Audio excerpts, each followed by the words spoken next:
Huwag tayong mahiyang umamin sa ating pagkakamali. Baka meron kang ngayong kailangang sabihan ng sorry. Pero kasi ma-pride ka, kaya hindi mo maamin-amin. Kasi alam mo mapapahiya ka. Hilingin mo sa mahal na pong Hesus Nazareno, bigyan ka ng katapatan at lakas umamin ng iyong pagkakamali. Siguro nga ngayon may kailangan kang patawarin. Kaya sinasabi sa iyo ni Hesus Nazareno, habag, hindi hain ang ibig ko. Mas gugustuhin ko pa, magpatawad ka. Hindi ka man makabalik dito sa isang Biyernes, okay lang.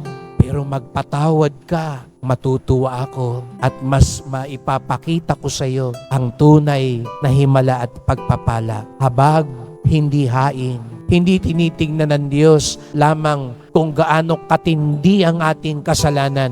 Mas tinitignan ng Diyos gaano katindi ang ating pagsisisi at paghahangad sa pagbabagong buhay.